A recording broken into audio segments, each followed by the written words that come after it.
The story begins by showing the gathering of gods and goddesses who are conducting a selection to save a place with enemies of ice level called Gitbaranda. If the god or goddess can fulfill the task, they are entitled to promotion. A healing goddess named Riska is chosen as the savior of that place. She is tasked with summoning a super-powered hero from the human world to save the city because the place is still in human territory. We quickly search for someone with superpowers on a selected paper. Unfortunately, among all the names she read, none matched what she desired. Ristart is so frustrated, but suddenly a piece of paper falls right on her face. She's surprised because the power of the person on the paper is very strange. He has a very low level but with incredibly high strength. Ristart says the person is very rare. Ristart remains optimistic that the person will be able to handle Gitbaranda very easily. In short, Ristart summons the person to her world using her magic. The person's name is Ryujin Seiya. After successfully summoning, Ristart is shocked because Seiya has a handsome face and a muscular body that looks so cool. Ristart even desires him. But behind his perfect appearance, Seiya has a very annoying attitude that annoys Ristart a little. He even disregards Ristart's words as a goddess and considers her a weird woman. But to fulfill her duty as the chosen goddess, Ristart tries to patiently deal with his annoying behavior. Then, Ristart informs him of the purpose of his arrival, which is to save the place called Gitbaranda from the evil demon lord. But again, Ristart seems to be ignored. Then she orders Seiya to say the word status so she can see his ability level. Seiya's power level appears to be quite large even though he is at level 1, which makes Ristart more convinced that Seiya can defeat the demon lord. But in reality, the result doesn't meet her expectations because Seiya refuses Ristart's order to defeat the enemy. Ristart keeps trying to persuade Seiya and fortunately, her persuasion works. However, Seiya has a condition before he will go, which is to allow him to train to increase his power level. Ristart agrees to the condition. Riska also provides the items Seiya needs during his training, such as food and a bed. Ristart also gives him an alarm so that when Seiya finishes training, he can call himself. Unfortunately, for 4 days, the alarm didn't ring, which made Ristart so bored. After waiting for 1 week, finally, the alarm rang. Immediately, Ristart hurried to Seiya's place to go to High. When they arrived there, they decided to first search for combat clothes in a city. There, they met a little girl named Nina who told them the location where combat clothes were sold.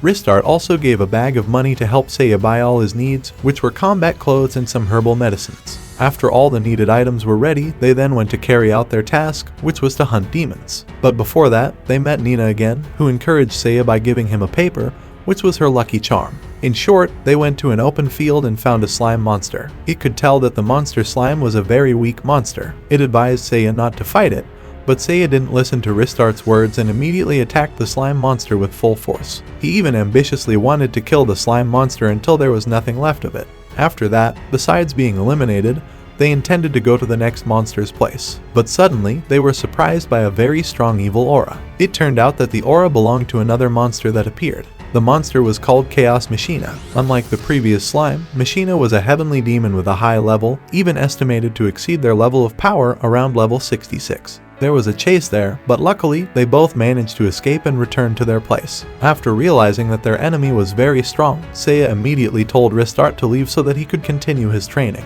He promised to call Lista back when he was ready, but after waiting for about 2 days, Seiya's call didn't come. This made Ristart so bored that she decided to spy on Chaos Machina there. Ristart was so shocked because Machina had destroyed the village where Nina lived. Machina threatened to kill all the villagers in the village if they didn't come there within 10 minutes. Upon seeing this, Ristart immediately went to meet Seiya and told him about the situation. However, Seiya didn't want to hurry there because his training wasn't finished yet. Seiya said that Ristart didn't need to worry because the time here was different from the time there, which means 10 minutes there equals 16 hours here. But Ristart, who was so worried about the people in the village, forced Seiya to save them immediately. However, Seiya once again refused to go there, citing his unfinished training.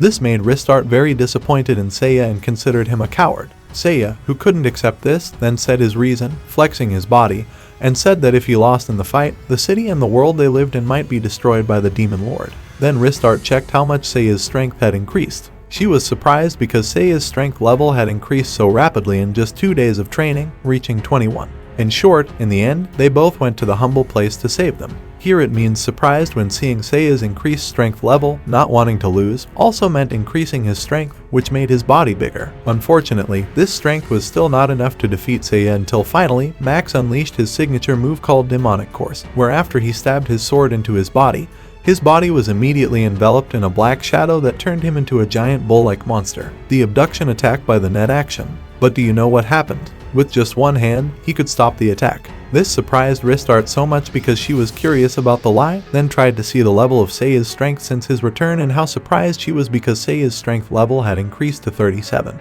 Here Ristart realized that Seiya's previous power was just a falsity. It was because Seiya didn't want any monsters to know his abilities through Ristart's thoughts. Returning to the battle, in short, with just one attack called Bonic Straight, Seiya finally managed to defeat Marcina easily after Maxim was defeated. The villagers then thanked both of them, even inviting them to celebrate the party for Marcina's defeat. Unfortunately, Seiya refused the invitation because he had to clean up the remaining pieces of Ma's body to prevent Mac from rising again. However, what he did was excessive. He even used all his abilities to eliminate the remaining body parts, resulting in the entire city burning down. The villagers, who were originally happy, now chased them both away. In short, they eventually returned to the Divine Realm to continue training. There, Ristart then met her DP named Arya, who was also a senior latesta. Not long after, Seiya approached them wondering why his power level didn't increase even though he often trained. Arya suggested that Seiya should just fight monsters to see if his strength would increase, but Seiya rejected the suggestion because it was too risky. They were confused about what to do. Eventually, Arya suggested that Seiya should train with the gods since only gods couldn't die, and Seiya would gain a lot of experience. Then they approached a stubborn god named Cerseus, who was known as the god of war and always trained tirelessly. Arya asked Cerseus to train Seiya. Initially, Cerseus intended to refuse the request because he thought humans were not worthy of being trained by someone as powerful as him. However, because Arya insisted, Cerseus reluctantly agreed to train Seiya. Cerseus said that his training would be very tough and humans like Seiya might not be able to handle it. But Seiya ignored his words and asked Cerseus not to talk too much and to start the training immediately. On the first day of training, everything seemed fine. It was evident that Cerseus could still eat calmly. However, after 5 days of training, Cerseus, who was initially calm, now felt very pressured. He even said seriously that he couldn't eat or rest because Seiya kept asking him to train. When Seiya met him, Cerseus was so scared that he immediately threw away his holy sword, ready to stop training. Seiya, who saw this, was very surprised and asked Seiya to stop immediately. However, Seiya, who was obsessed with getting stronger, uttered Ristart's words together with Arya. Then they came to inform Ristart that Dwystart, the most senior goddess in the Divine Realm, wanted to meet her immediately. Ristart then went to the place of the goddess Ishtar where Dwystart told her to quickly continue her journey to the City of Soul because according to her prediction, monsters were expected to appear that would disappoint the place. Additionally, she also informed them that their allies were waiting. Ristart then hurriedly went to meet Aang, who was training with Cerseus. Hastily, Ristart conveyed that they had to leave for the next place immediately because there would be danger ahead since Seiya was tired of training.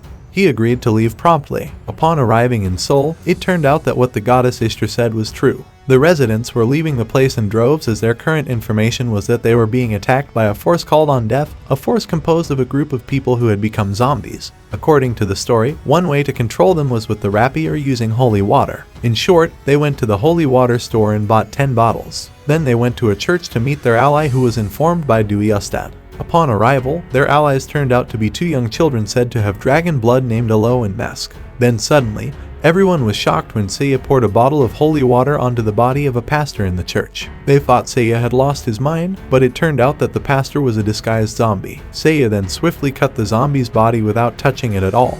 But unfortunately, the zombie still didn't die and could still speak. He told Seiya that the other death army created by god named Dead Negel was heading to that place. He said there were 10,000 of them, which greatly surprised Ristart, but for Seiya, it was still manageable. Seiya then destroyed the zombie without leaving any trace, using his fiery power, and this caused the long-standing church to collapse with a little fear from Mesk.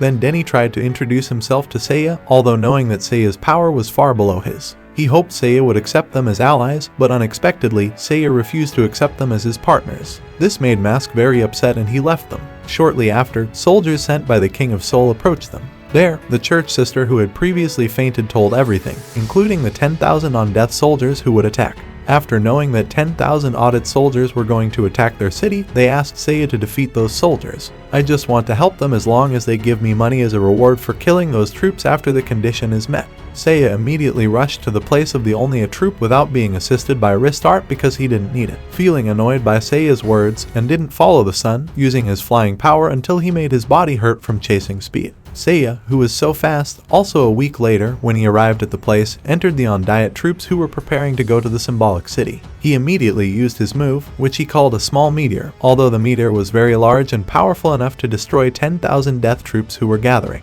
Ristart was quite surprised to see the power of Seiya. Unfortunately, when Seiya wanted to use his move again to finish off the remnants of the death troops, his power weakened instead, and that made him a little tired. Seeing this, Ristart immediately took Seiya to the nearest inn. There Ristart met Ideology, who looked sad because Mask had disappeared for 2 days. Meanwhile, after Seiya received the reward for killing the death supply, he began to experiment and created a sword called the Platinum Sword. He got the sword from Ristart's fallen hair and then combined it with his sword. Not long after, the innkeeper brought them a package given by a mysterious person. He said the package was given by a hooded man. After it was opened, it turned out the contents of the package were a mirror, but the mirror was not an ordinary mirror but a dimensional mirror made by the leader of the Odir troops, Lord Medjol. There he showed that if Mask was in his clutches, he threatened to kill Mask in return for defeating his troops. Seeing this, Seiya immediately cut off Lord Medjol's arm even though their distance was very far, and Michael, who was hit by the attack, was very surprised. How could Seiya's sword penetrate Lord Medjol's dimensional armor? It turned out that Seiya's sword was not an ordinary platinum sword but a sword that could penetrate space and time.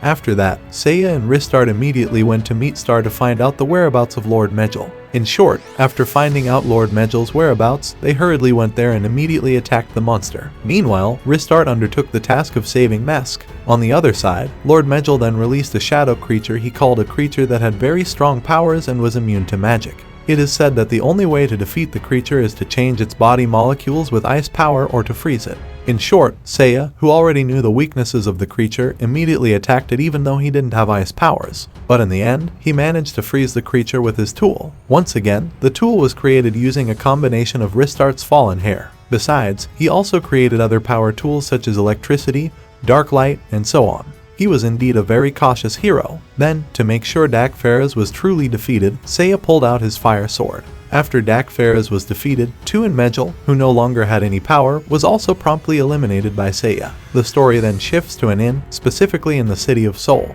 There, after Seiya successfully saved their masks, they were brought into rest. During the break, Mask thought about how weak he was and desperately wanted to become strong. Eventually, he asked Seiya to make them his students since Seiya needed someone to carry his things. He agreed as long as they were willing to do the job as transporters. In short, after being accepted by Seiya as a student, Mask then talked about a mysterious place called Dragon Cave, where a powerful weapon was located that could help Seiya defeat the Demon King. It was also mentioned that it was the place where Lululu and Mask, at that time carried by a dragon, were destined to become allies of the hero. Seiya agreed to go, but before that, he decided to return to the realm of the goddess first to train himself and his 2 followers. When they arrived at the realm of the goddess, they then searched for Cerseus at an apprenticeship place. There, Ristart and Seiya were surprised to meet Cerseus, who was busy baking cakes. Cerseus was also serious and quite scared upon seeing their arrival, screaming out that he didn't want to train anymore. This showed how strong Seiya was, as Cerseus realized he wouldn't be the one training Seiya, but Mask instead.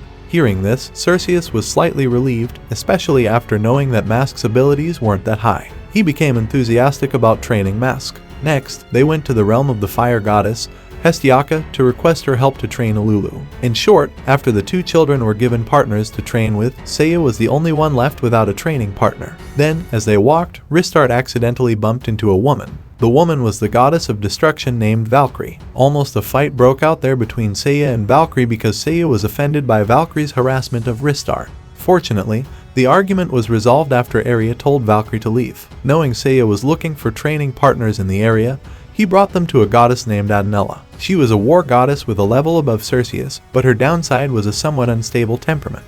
Arya then asked Adenella to train Seiya. Since she liked to train, she agreed. Adenella then demonstrated a technique she gave to Seiya called the Eternal Sword. Its user would have above average speed skills, but it came with a risk. If the body wasn't strong enough, it might shatter. Without hesitation, Seiya accepted the risk and also asked his sister to train him. On the first day of training, everything seemed fine, but after 2 days, Adenella's behavior changed. It seemed she had developed feelings for Seiya. The next day, when Seiya and the others were about to leave for their destination, Adenella approached Seiya looking quite different.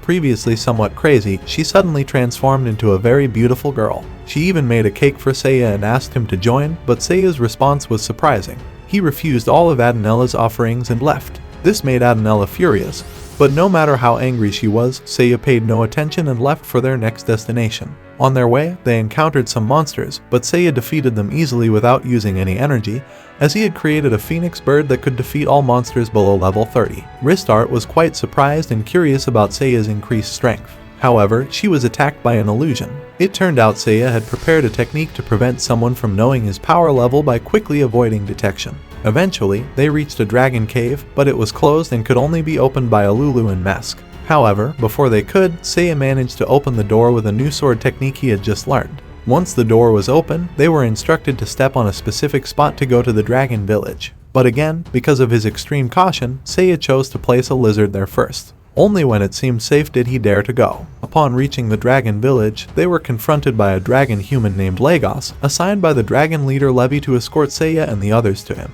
The goal was to showcase the power Mastani once had, revealing that Mask could transform into a dragon to aid the hero. As for Alulu, she was told she had a more important task than Mask. She would be transformed into a sword called Ixnesian to help Seiya defeat the Demon King, at the cost of her life. Hearing this shocked them all, but they couldn't do anything as Alulu was destined for it, and the sacrifice was necessary to defeat the Demon King. Alulu looked dejected after learning the truth. Interestingly, Seiya didn't care about it at all. He even went shopping at this moment. Alulu was sad, and the thing she bought was a bag full of speed. Anyone who eats it will become faster than before. Before Alulu could be transformed into a sword for the excavation ceremony of the dragon people, they had a feast. Ristar, Seiya, and Mask ate voraciously. Shortly after, Alulu's sacrifice ceremony began. Here, she was told to jump into the abyss that would turn her into a sword. Alulu disliked this, but since she couldn't do anything about it, she pretended to accept it. Then, just as Alulu was about to be thrown into the abyss, Seiya suddenly appeared and saved her. His reason: he didn't want to lose his luggage carrier. This surprised Ristar and Mask, and they dared to fight, but unfortunately, because the food they had eaten earlier was poisoned, they were all paralyzed. When Alulu was about to be thrown again, Seiya appeared once more and fought against it. This surprised everyone. It turned out that after Seiya ate the food given to him, he secretly vomited it, claiming it was too disgusting because there was no other choice. Levi then transformed into a dragon form to force Seiya to hand over Alulu. Seiya, prepared with a dragon sword said to be the only item that could hurt dragons, made from Ristart's 100 hairs combined with a platinum sword, still couldn't defeat Levi in one strike. Levi used a cunning tactic, activating the curse in Alulu's necklace that he had put on earlier, putting her in danger. Seiya warned Levi to lift the curse, but Levi refused and chose to fight Seiya instead. Levi then activated a golden shield to withstand Seiya's attacks. Since the shield was very strong, Seiya used the speed seeds he bought earlier, combined with his dragon sword and eternal sword technique, increasing his speed by 100 times. He used this speed to slowly wear down Levi's skin, but the shield still couldn't be broken. Fortunately, he managed to use his efforts to push Levi into the abyss, stopping the cursed item from taking Alulu's life. Shortly after, a sword emerged from the abyss, flying towards them. Seiya mixed the sword with Alulu's blood to transform it into an exclusion sword, although it was originally just a platinum sword concocted by Seiya. He did this so the dragon tribe would have no intention of sacrificing Alulu again. Then, as they were about to leave the cave, they were confronted by same old's troops who asked Seiya and the others to defeat the evil demon currently attacking their place. Without further thought, Seiya, Danya, and the others immediately rushed there. They were truly surprised to find out that the enemy attacks were very numerous, and there was also their leader named Belbu. Looking at the strength of their monsters, they weren't too powerful but had extraordinary speed. For the moment, Seiya and the others decided to do reconnaissance first. They forgot that not only were the flies fast, but they were also quite large and agile. They easily slaughtered the same old troops that were attacking. This, of course, made the leader of the troops, Rosalia, very frightened after the flies left. Seiya and the others then approached Rosalia. Rosalia was very happy. She even ordered her troops to fight back, but her subordinate named Carlo advised Rosalia not to do so because their supplies were currently exhausted. Then they were taken to his castle for a war council. During the council, Seiya decided it was better to go back and train because he believed their chances of winning were very slim. When Nurselim insisted Seiya stay, Seiya insisted on going back, saying his plate had already observed the capabilities of those tools and the chances for them to win were very slim. Knowing that Seiya was right, during the massacre of her troops, Rosalia suddenly became angry. There was even a debate there. However, according to Seiya, it was because Rosalia herself lacked strategy. Hearing that, Rosalia's anger surged even more and she almost attacked Seiya. But all was just responded to by Seiya without distinguishing between male or female, not wanting to waste time. Seiya, Danya, and the others then went back to the realm of Dewey. Seiya expressed his annoyance at Rosalia. He said Rosalia made him annoyed because she kept ordering her troops to advance when there was no chance of winning, And not only that, he was a bit annoyed with Sister Rosalina. In short, in the end, they found a way to defeat the fly troops, which was with arrows. They immediately went to the Dewey, who had a great archery ability in a forest called Midas. There, Midas showed her amazing archery skills, which she called the Shining Arrow, where she could split the earth into several parts. In short, Seiya was willing to accept the technique given, but before that, Seiya had to master the bow summoning technique first. He asked Lulu to teach him, and with just a few steps, Seiya was able to create the bow. Finally, the training was carried out. Then when Ristardt and the others Gabba waited, a serious trainer suddenly approached them with a frightened face. He informed them that Seiya was currently in danger because Adanella was very angry with Seiya due to the events of last night. Understanding this, Ristardt immediately met Arya to ask for help. Arya suggested that Ristardt not worry because Neela wouldn't kill Seiya. Hearing that, Ristardt felt a little relieved. Then the conversation shifted to the elegant march, where someone realized that Alo and Mask had hidden talents. He immediately helped them unlock their talents. While everyone was busy, Ristardt tried to visit Adanella to see if she was okay, but it turned out she wasn't. Adanella seemed a little confused while continuously asking about Seiya's whereabouts. Ristardt, who didn't want Seiya to get hurt, immediately told her what happened and instructed Seiya to leave, but it was too late because Adanella had already found Seiya. Almost a fight broke out because of this, but luckily Seiya managed to handle it by giving a little attention to Adanella, which kept her busy. However, without Seiya's knowledge, Midas was secretly spying on Seiya from afar. After that, the scene shifted to Ristardt meeting Arya to see the results of the training of Alo and Mask. Vista was surprised because, in just a few moments of training, they could already unleash their true power. Like Mask, who could transform all parts of his body into a dragon, and Lulu, who could speed up or slow down things if he touched them. Ristardt was very happy, but when she found out that Seiya was training with Midas, Arya suddenly became angry because Midas was very dangerous as she was a crazy goddess. Imagine if Seiya continued to be with Midas, what would happen?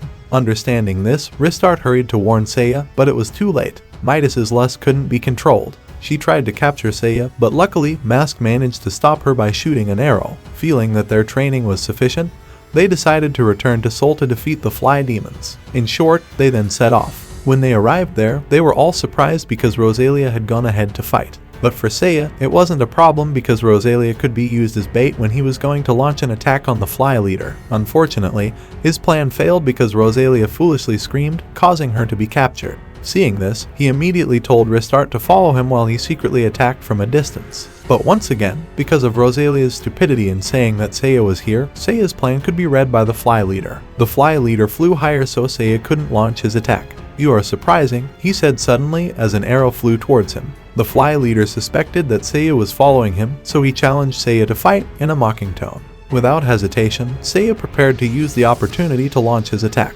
Unfortunately, none of the attacks hit him when the leader was already thrilled to win against Seiya. Suddenly the arrow turned back, piercing the leader's abdomen. Seiya had already prepared for this, transforming his arrow into a phoenix bird to be on guard if his attack went off course. In the end, the leader of the flies was defeated. After the leader died, Seiya ordered Mask and Lulu to finish off the remaining flies because Seiya knew they had new powers. But before they could even unleash their techniques, Seiya had already killed them all within a few seconds, not forgetting to dispose of the fly bodies just as he had done before. Not long after, Rosalia came to inform them about the legendary armor in a temple in a village named Izel. She explained that this armor was prepared by a hermit to defeat the Demon King. Without hesitation, they immediately went there, but it was surprising to find that the place had already been destroyed and was now the residence of an old man named Gilgafel along with his pet monsters. Even more surprising was that he possessed the legendary armor that Rosalia had mentioned earlier in the video. After Seiya successfully defeated the demon, they continued their journey to the village of Izel to retrieve the legendary armor which Rosalia had previously mentioned.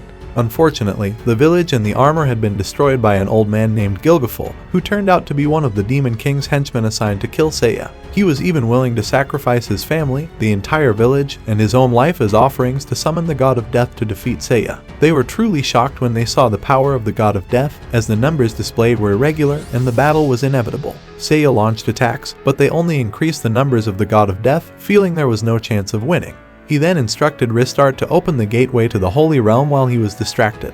When he had the chance, Seiya immediately threw his friends and fled from there. In the realm of the goddess, Seiya, who was injured, asked Ristardt to heal him, although the injury was not serious, just a minor bruise. Ristardt, who handled it, was slightly annoyed, but suddenly the previously mentioned God of Death appeared, revealing he could penetrate Ristardt's dimension. Ristardt panicked because they didn't know how to defeat him. At that moment, one by one, gods and goddesses arrived to fight the god of death. Seiya used this opportunity to escape, but no matter how many gods and goddesses attacked, the god of death could easily defeat them. Seiya tried to ask for help from Adainla, who was captivated by Seiya's handsomeness at the moment. Without further thought, she attacked the god of death. Initially, it was thought that she succeeded. However, it turned out that it only made the god of death more powerful and easily defeated Adnella. The chase continued. Ishtar, seeing the god of death getting closer, panicked. But Seiya said not to worry because he had a plan. Seiya kept running towards the Valkyrie room where they were painting. He planned to make the god of death attack the Valkyrie, making her angry. Luckily, the plan worked. Instantly, the enraged Valkyrie launched her destructive attack. However, because the god of death was immortal, the attack had no effect at all. Valkyrie had to use all her power, increasing it by 1,000 times, almost reaching the maximum level. Even the attacks from the god of death could easily be blocked by Valkyrie. Eventually, Valkyrie used her ultimate move, Clara, called Valhalla, which would trap anyone hit by it in a dimension of nothingness. Fortunately, it successfully removed the god of death. But shortly after, Valkyrie began to bleed profusely. It was the effect after using the forbidden technique Valhalla, which would use the user's life as a sacrifice. But since Valkyrie was an immortal goddess, she only felt pain, which meant nothing to her. From this, Seiya realized that Valkyrie was the strongest goddess he knew.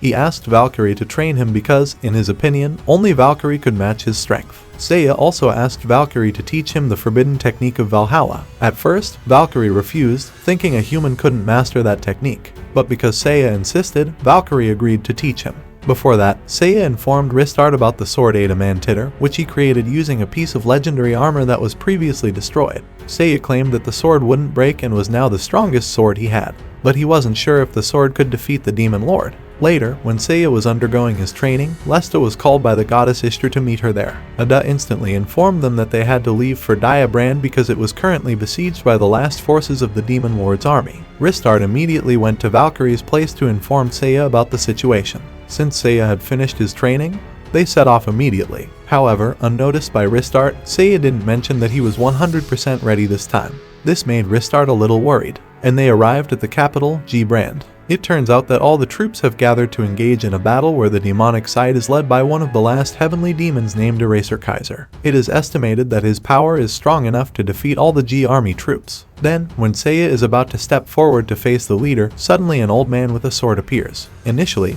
the old man is underestimated because he looks like an ordinary old man. However, everyone is shocked when the old man reveals his ability, instantly defeating the Demon King leader in a moment. He even defeats the remaining troops with just one swing of his sword. Upon examination, it turns out the old man has considerable power and is also Rosalia's biological father. Then Ristar asks why Rosalia's father, with such strength, rarely participates in battles. When Rosalia's father is about to answer, he suddenly turns into a baby. Ristar is truly surprised. Apparently, that's the reason why he rarely engages in battles. Whatever the cause, according to Rosalia, her father is under a famous curse. She then immediately takes her father back to her castle, asking the others to meet them there in 2 hours. While waiting, Seiya uses the opportunity to search for items to help him defeat the Demon King. In short, he finds an herbal shop claimed by the seller to be 3 times stronger than magic. Ristar, hearing this, gets angry as she feels slighted. She then challenges the seller to determine who is better. Ristar unleashes all her abilities,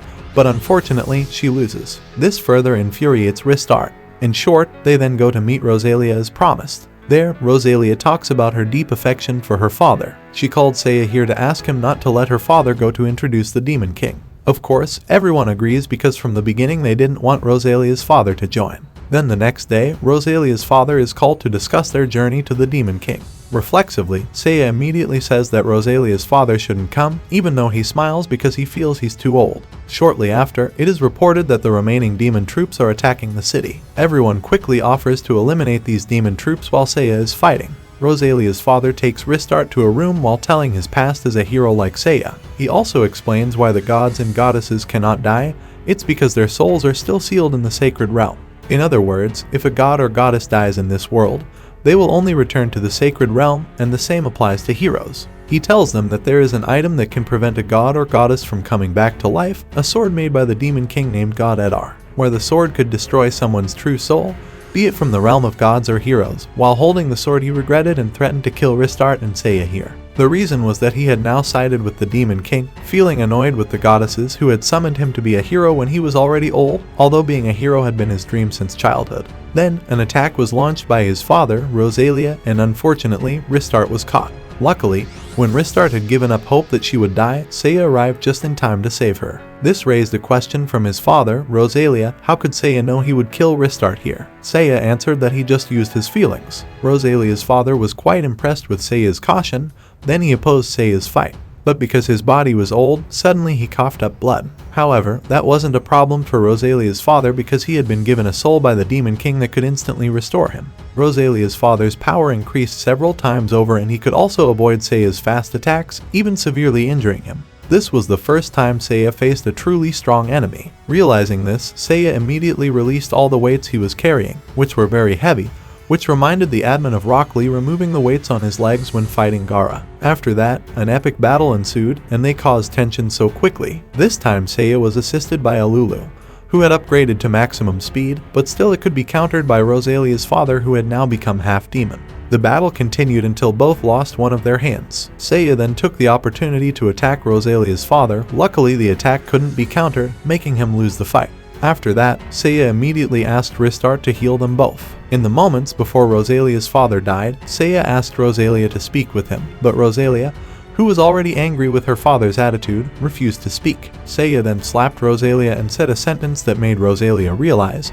The sentence was, however loudly Rosalia screamed, she wouldn't be able to hear. So, as long as he was alive, talk to him. Instantly, Rosalia burst into tears. Facing her father, fortunately, she still had time to talk, even if it was only briefly. If you like, continue to the previous video after Seiya managed to defeat Rosalia's father, who had sided with the Demon King. He was taken to Rosalia's place to rest, while Rosalia's father, who had died, was immediately buried and his position as king was replaced by Rosalia. A few moments later, Seiya finally woke up from his rest, and before facing the Demon King, he decided that they should relax their bodies first by resting for several days. Restarting was quite a surprise, mixed with joy, because it wasn't usual. Seiya wanted it because this decision was Seiya's wish. Without much thought, they immediately went to the market to relax their minds and buy some goods, including clothes, food, and other necessities. Not forgetting, they also went to a casino to play. After all that was done, they went to a hot spring bath. In the evening, they returned home. But they were really surprised because Seiya was not in his room, even though they had promised to meet in the evening after waiting for so long. Seiya never showed up. This made Ristar a bit worried, and she immediately searched for him in the market while asking some merchants, hoping they could help. But unfortunately, none of them knew, which made Ristar's worries even worse, especially with the assumption that Seiya went to fight the Demon Lord alone. Soon after, they met an area where someone was crying and delivering a message that Star wanted to meet them. So they were then taken to a strange place where time was not bound. It turned out to be a place where the souls of gods and goddesses were sealed. Devil Star delivered the message that Seiya had already gone to the Demon Lord's castle alone. His goal was to save his comrades because he knew that if he lost there, his comrades would surely be killed. Hearing this, Ristar couldn't believe it, considering that Seiya never worried her. But Goddess Israel said that even though Seiya's words were harsh and his manners were not polite, he was a good kid who cared deeply about the safety of his comrades. He was willing to do anything to save them. Ristar, still in disbelief, asked why Seiya didn't train before fighting the Demon Lord. Unfortunately, he couldn't do that because his magical strength had reached its maximum level, and this had been going on for quite some time since they fought the live village of Paranaga. To develop his strength further, he forced himself to learn techniques from the gods, such as Arrow and Valhalla, which were life-threatening techniques. Hearing this, a mix of anxious and sad feelings arose, but what else could they do? Seiya did all that to save his comrades and to atone for his past mistakes. Then, Goddess Star told them that Seiya had once been a hero. He and his companions, Arya and Nina, were assigned to kill a demon lord at a place called Expodia. At that time, Seiya's nature was completely different from now. He truly hated training and prioritized his beliefs. But thanks to his fighting spirit, which had been with him since childhood, he managed to defeat opponents whose strength levels were far above his, although he often injured his comrades. Finally, the day came when they would face the Demon King. Initially, the battle went quite well. They managed to defeat the Demon King, although the fight almost killed his companions again. However, suddenly the Demon King revived, and one by one Seiya's companions were eaten by him. It turns out that before the battle, Seiya had ignored an important message from Arya. They were supposed to visit a sage to learn about the Demon King's power. Unfortunately, Seiya, being lazy, ignored the message, which ultimately led to a fatal outcome. All his companions were killed by the Demon King, and worse, Nina had been pregnant with their child since then. After the incident, Seiya resolved that he had to become stronger and prepare everything to fight his enemies earlier. Then, suddenly, a vague memory from Ristart's mind appeared. It turns out Ristart and Lust had met Seiya before, but not in his current form. They met him as Princess Diana, who used to be Seiya's companion. Ristart cried bitterly and desired to save Seiya. She then forced herself to go to the Demon King's palace with Mask and Alulu. Upon arrival, they found that what was installed was indeed true. Seiya was fighting the Demon King. When Seiya was about to unleash his destructive technique, Ristart, who had just arrived, tried to stop him. Unfortunately, she was too late. Seiya, determined to die, immediately used the technique. At first, the Demon King thought he could handle the power of the Valhalla technique. However, because he still had great power, he almost managed to escape. Fortunately, Seiya, who had predicted this, used his Eternal Sword ability to force the Demon King back in. Initially, the Demon King underestimated Seiya's attack, thinking his sword wouldn't be able to pierce him. But gradually, the sword managed to injure him. The Demon King was very surprised. How could Seiya's sword injure him? It was because Seiya's sword was combined with the legendary Zira, making it indestructible. When the Demon King was cornered, he launched his final attack to push Seiya out, and this time he succeeded. But because of the effect of using the Valhalla technique, Seiya's body suddenly bled profusely. This indicated that Seiya was about to die because he was human. Ristart was very sad about it. But because she didn't want to lose Seiya, she used all her divine power to revive him, even though the risk was that one of her as a goddess would be taken away. Initially, it was thought to be impossible, but luckily Ristart managed to bring Seiya back to life. However, unfortunately, the problem was not yet solved because the Demon King was still not dead. With his last power, the Demon King created a hole to suck up everything on Ristart's balcony. Ristart didn't expect that the ice-level power of the Demon King would do this when she had already resigned herself without thinking much. Seiya used his destructive power for the second time, instantly causing the Demon King to enter the Valhalla hole because now the pull from the hole became stronger. In the end, the Demon King was confirmed dead. However, Seiya, who had used the Destroyer technique for the second time, had to accept the risk, knowing he would die there too. Slowly, his body began to crack. Iska tried to heal him with all his might, but this time his efforts were in vain. They could only wait to see how long Seiya's body would hold up because if Ristart released her healing technique, Seiya's body would crumble the moment he died. Seiya managed to express his gratitude to Alulu and Mask for helping carry his belongings, and he also thanked Ristart for her efforts to save him all this time. As Seiya hugged Ristart's body, sudden memories of his past emerged, and here he realized that Ristart was this daughter who had been killed due to his carelessness. But now he was grateful because this time he had managed to redeem his past mistakes by not letting her die for the second time. And a few moments later, his body crumbled. After the Demon King was defeated and the world returned to peace, the leadership of G-Band was fully taken over by Rosalia, who also appointed Mask and Alulu as her warriors, while Ristart, having completed her task, had to return to the Holy Realm. But before that, she entrusted Alulu and Mask to protect the world with all their might. After that, she returned to the Holy Realm. Suddenly, memories of her time with Seiya resurfaced. It made her sad because it reminded her of the times with Seiya. But Ristart's problem was not yet resolved because now she had to face punishment from the Dark Holy Court for breaking the agreement. Ristart then went to the place of the goddess Ishtar, where Ishtar conveyed that Ristart's punishment was to save the SS-level world named Expodia, where Ristart's healing power was sealed. If she failed in her task, her status as a goddess would be suspended forever. Hearing this, Arya knew that Expodia ranked SS was extremely dangerous. She requested the goddess Star to reconsider Ristart's punishment because she believed that in Ristart's current state, she couldn't complete the task. However, because the decision was unchangeable, the goddess Star still required Ristart to undergo the punishment. However, with one advantage, Ristart can summon the hero she wants from the list she has provided, and unexpectedly, on the list is the name of a faithful one who might come back to life and the story ends.